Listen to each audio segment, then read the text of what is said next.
Can you say more about what you think happened that helped you turn that should into like it's okay that this is whatever I think or feel is okay? Um, yeah, I think it started a long time ago.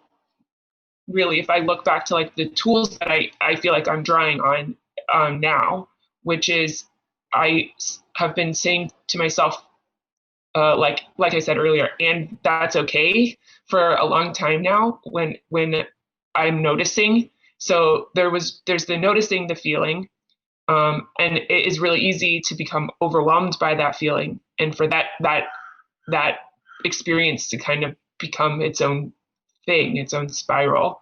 But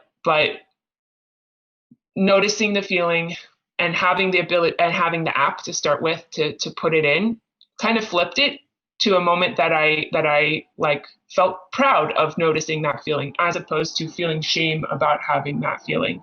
Um, Before the app, it was I would have the feeling and I would actually say out loud, like, I'm having this feeling and it is okay to have that feeling. So I think I went from like saying, and it is okay to have that feeling, to putting it in the app and actually feeling proud about having that feeling, to um,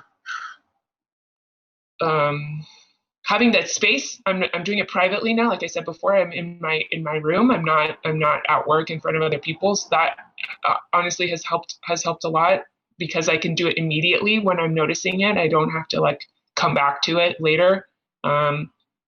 But yeah, I think it was that progression of like actually saying out loud, and it's okay, to putting in an app and feeling proud about it, to being. I feel like journaling is like the next evolution of that, where I'm sitting with it a little bit more fully, and more than just the app where it's like I notice it and I log it and I get a point for it and I feel proud for getting that point and for noticing it. I am, like I said, it's the processing feelings journal. So I think that I am able to sit with it even further, where I can think through some of the dynamics that are driving that feeling a little bit more.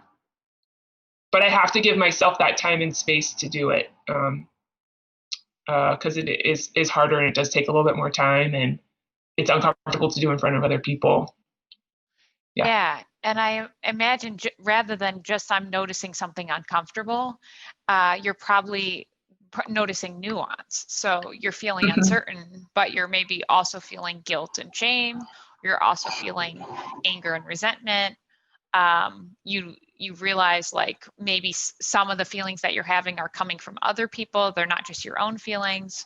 So all of that is a really big opportunity when you're writing things out. If particularly on a regular basis, you can see patterns over time, and it more Yeah. quickly can be like, oh, whenever I'm in this meeting, I always feel this kind of way.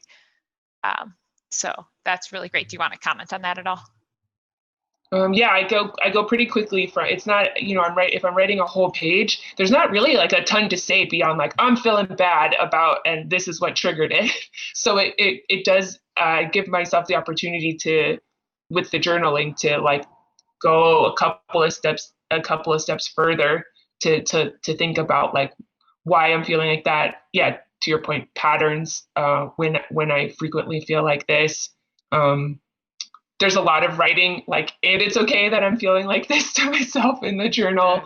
um yeah, and noticing those patterns has been really helpful. Okay, great. Well, all of this is really helpful, I think, to our listeners. So thank you so much for sharing everything. Was there anything else that's happened over the last several months or that you wanted to share? Um, I don't think so. Okay, that's great. Well, thanks again for being here. And we wish you all the best.